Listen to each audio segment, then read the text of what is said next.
அம்மா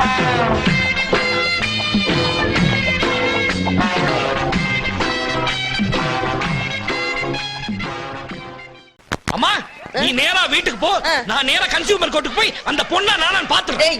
கன்சியூமர் கோர்ட்டுக்கு இந்த கவர்னரோட போவீங்களா? அதானே. போங்க பிரதர், வீட்டுக்கு போய் முதல்ல அவுத்து போடுங்க. டேய் கணேசா, நீ கொஞ்சம் கூட வாடா, இவனை என்னால சமாளிக்க மம்மி முடியாது. நான் எப்படி மம்மி வர்றது? நான் கூட வர மாட்டேன். வரலனா போடா, பாரு அங்க போடா.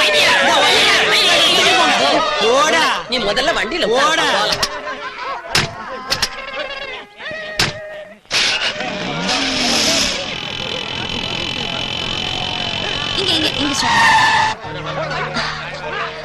கணேஷ் சார். அவன் இல்ல. ஐயோ சார். சார் தாக்குங்க. ஐயோ சார், அந்த மிஸ்டர் சிவராமகிருஷ்ணன் எங்க சார்? ஏன் இங்க தள்ளுந்து பார்த்தாதுன்னு வேற எங்காவது கொண்டு போய் தள்ள போறியா? ஐயோ ஐம் வெரி சாரி சார். உங்களுக்கு அவருக்கு நான் ரொம்ப சிரமம் கொடுத்துட்டேன். ஊர்ல இருந்து என் ஃப்ரெண்டு ராணி வந்த பிறகுதான் உண்மை எல்லாம் எனக்கு தெரிய வந்தது. என்ன உண்மை? போட்டோ அனுப்பி என் கல்யாணம் நின்னதே சிவராமகிருஷ்ணால தான் நான் இவ்வளவு நாளா நினைச்சிட்டு இருந்தேன். ஆனா அந்த போட்டோ மாத்தி அனுப்புனதே என் ஃப்ரெண்டு ராணி தான் எனக்கு இப்பதான் தெரிய வந்தது. அது மட்டும் இல்ல சார், தேன்மொழிங்கிற புனை பேர்ல நான் அடிக்கடி கவிதை எழுதுவேன். அந்த கவிதையை பாராட்டி ஒரு ரசிகர் எனக்கு அடிக்கடி போன் பண்ணுவாரு. அந்த ரசிகர் கூட இந்த சிவராமகிருஷ்ணன் தான் எனக்கு இப்பதான் தெரிய வந்தது. ஓ, அந்த தேன்மொழி நீங்க தானா? என்னமா போனும் மணிக்கணக்கில் பேசுவீங்களே. அப்ப சார், நான் நாளைக்கு பட்டிமன்றத்துல கூட நான் அவர் பேர் தான் கொடுத்திருக்கேன். நாங்க 2 பேரும் தான் நாளைக்கு பேச போறோம். அப்படியா? அதுக்கு முன்னாடி அவர்கிட்ட கொஞ்சம் மன்னிப்பு கேட்கணும். மன்னிப்பு கேட்க போறீங்களா? பயர் மாதிரி போயிருக்காரு. இப்ப உங்களை பார்த்தா பத்தி எரிச்சிருவாரு. நான் ஈவினிங் மேட்டர் சொல்லி அவரை கூல் டவுன் பண்றேன். அப்புறம் வந்து மன்னிப்பு கேட்க. அப்புறம் இந்த தட்டிமன்றம் சொன்னீங்களே, அது எப்போ? ஐயோ பட்டிமன்றம் சார். பட்டிமன்றமா? ஞாயிற்றுக்கிழமையான நிறைய மன்றங்கள் நடக்குது, அதனால கேட்டேன். அதையும் சொல்றேன். ரொம்ப தேங்க்ஸ் சார். Thank you sir. நீங்க எங்க நிக்கிறீங்க? இப்படியே எப்படிங்க போறது? எவனாவது பேண்ட் கொண்டு கொடுத்தானா மாட்டிட்டு போலான்னு பாக்குறேன். Correct sir. எப்படி நான் வீட்டுக்கு தானே போறேன், வாங்க நான் டிராப் பண்றேன். எதுக்கு? இறங்கணும் மீட்டர் என்ன கட் பண்ண சொல்றா? இல்ல சார், நானே கட் பண்றேன். அப்படியா? தேங்க்யூ. எடாடோவே. பெரியோர்களே, இன்றைக்கு தேவையான ஒரு அருமையான தலைப்பிலே அற்புதமான பட்டிமன்றம். ஒரு பக்கம் பார்த்தா மகிழ்ச்சி தருவது காதல் திருமணம் தான் அப்படின்னு ஒரு ஆணித்தரமான விவாதம். இன்னொரு பக்கம் அதை அடிச்சே இல்லை, நிச்சயிக்கப்பட்ட திருமணம் தான் மகிழ்ச்சியான திருமணம் அப்படின்னு இன்னொரு வாதம். நாம எந்த கட்சியிலையா சேர? அதனால இப்ப என்ன செய்ய போறேன், கட்சி தலைவர்களை அழைக்க போறேன். காதல் திருமணம் தான் மகிழ்ச்சி தருவது என்கிற கட்சியின் தலைவர் சிவராமகிருஷ்ணன் அவர்கள் இப்போது வருகிறார்கள். தம்முடைய வாதத்தின் தொகுப்புரையை தருகிறார்கள். நடுவர் அவர்களே, காதலுங்கிறது இன்டர்நெட் இமெயில் மாதிரி இந்த நூற்றாண்டுல வந்தது இல்ல. திருவள்ளுவர் எழுதின காமத்துப்பால் இருந்து பாரதியார் எழுதின காதல் காதல் காதல் காதல் போயின் சாதல்னு காதலை பத்தி அப்பவே எழுதியிருக்காங்க. Romeo Juliet, Ambikapathi Amaravathi, Laila Majnu, Antony Cleopatra, இவங்க காதலை பத்தி எல்லா காவியத்திலையும் பெருமையா தானே சொல்லியிருக்காங்க. சூடு பிடிக்க ஆரம்பிச்சிருச்சியா? ஆண்டனி கிளியோபட்ராவோட கதை இவருக்கு தெரியாது போல இருக்கு. The triple pillar of the world is transformed into a strumpet pool அப்படின்னு கிளியோபட்ரா பத்தி ஷேக்ஸ்பியரே சொல்லியிருக்காரு. அதாவது உலகத்திலே 3 தூண்கள்னு வர்ணிக்கப்பட்ட கிரீஸ், ரோம், ஈஜிப்ட தன் காதலுங்கிற ஆயுதத்தால அழிச்சவதான் கிளியோபட்ரான்னு சொல்லியிருக்காரு.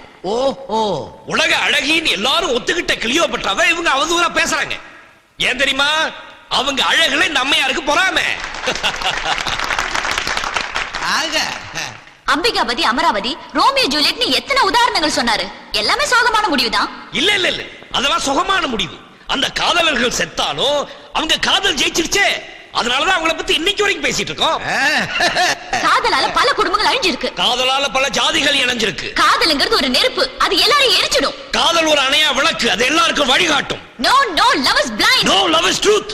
ஐயா, எங்களுக்கு விளங்குற மாதிரி கொஞ்சம் தமிழ்ல பேசுங்க ஐயா. நடுவர் ஐயா, நீங்க எப்படி கல்யாணம் பண்ணிட்டீங்க?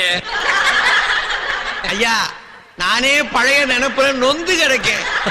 அது எதுக்குயா இங்க? நீங்க நடத்துங்கய்யா. நடுவர் ஐயா, எங்கும் தமிழ் எதிலும் தமிழ்னு சொல்ற மாதிரி இன்னைக்கு எங்கும் காதல் எதிலும் காதல் தானே இருக்கு. காதல் இல்லாத வாலிபமானு கவியரசு கண்ணதாசனை எழுதியிருக்காரு. சினிமாவுக்காக என்ன வேணாலும் எழுதலாம். நிஜ வாழ்க்கையில இதெல்லாம் நடக்கிற கதையே இல்ல. கொஞ்ச நாளைக்கு முன்னாடி நீங்க எல்லாம் பேப்பர்ல படிச்சிருப்பீங்க. தங்கச்சி காதலிச்சதுக்காக அண்ணன்காரன் காதலோட கையை வெட்டிட்டு நடு ரோட்ல பட்ட பகல நடந்து போனானா. முன்ன பின்ன பார்க்காம பழகாம பெத்தவங்க சொன்னாங்கங்கிற ஒரே காரணத்துக்காக தாலி கட்டின எத்தனையோ மாப்பிள்ளைங்க இன்னைக்கு இடிச்சு போயில இருக்காங்க. ஆனா பெத்தவங்க நடத்தி வச்ச கல்யாணத்தை பத்தி எந்த காவியத்திலேயாவது சொல்லியிருக்காங்களா? ஏன் ராமனுக்கும் சீதைக்கும் பெத்தவங்க பார்த்து தானே கல்யாணம் பண்ணி வச்சாங்க. அதனாலதான் அம்பிட்டு பேரும் 14 வருஷம் வனவாசம் போனாங்க. சரி, அப்படியே இருக்கட்டும். கோவலனுக்கும் கண்ணகிக்கும் பெத்தவங்க தானே பார்த்து கல்யாணம் பண்ணி வச்சாங்க. அதனாலதான் கோவலன் கண்ணகிக்கு அல்வா கொடுத்துட்டு மாதுளையை தேடி போயிட்டாரு. ஆனா அதோட நின்னு இருந்தா பரவாயில்லையா? அது கொலக்கண வரையில போய் நின்னுச்சு.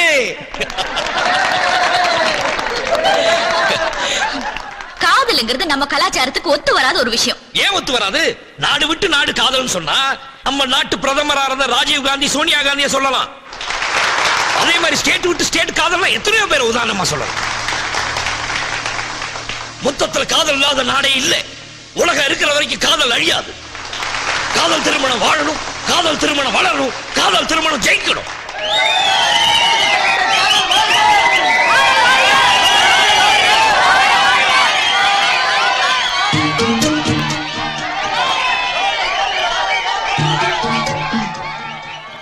நடுவர் அவர்களே, எதிர்க்கட்சி தலைவர் காதல பத்தி வீராவேசமா பேசுறாரே, இதே மேடையில் அவருக்கு ஒரு துணிச்சலான சவால் விடுறேன். அதை ஏத்துக்க அவர் தயாரா? சவாலை ஏத்துக்கிறது எனக்கு சக்கரை பொங்கல் சாப்பிடுற மாதிரி. நடுவர் அவர்களே, விட சொல்லுங்க. சிங்கக்குட்டி. நடுவர் அவர்களே, என் ஜாதி என்ன, என் மதம் என்னன்னு அவருக்கு தெரியாது. அதே மாதிரி இவரை பத்தி எனக்கும் தெரியாது. இப்ப இவரை நான் காதலிக்கிறேன். இதே மேடையில் என்ன கல்யாணம் பண்ணிக்க இவர் தயாரா இருக்காரா? வகையா மாட்டிக்கிச்சியா? இது டூ மச். பொண்ணு ரொம்ப விவரமான ஆளுதாயா. நாரடி. நோ நோ நோ நடுவர் அவர்களே, இவர்கள் டாபிக்கை வேற திசையாக மாத்தி என்னென்னமோ பேசுகிறார்கள்.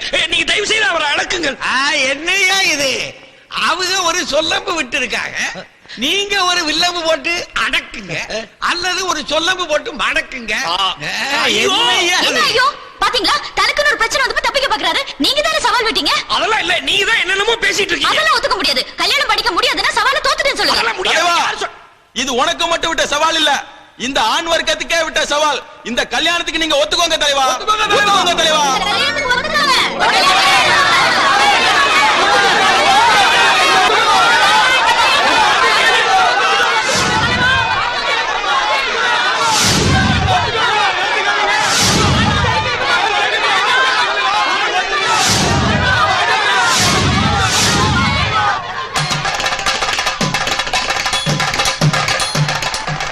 ஐயா ஐயா போடுங்கய்யா, மாட்டிக்கிட்டே இல்லையா? போடுங்க போடுங்க.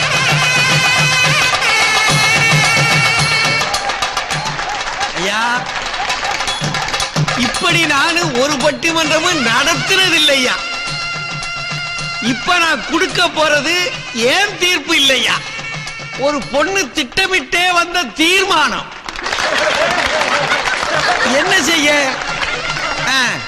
தமிழ் உணர்வுள்ள தம்பி சிவராமகிருஷ்ணனும் காயத்ரியும் வாழ்க வளர்க என்று வாழ்த்தி நன்றி கூறி விடைபெறுகிறேன். வணக்கம்.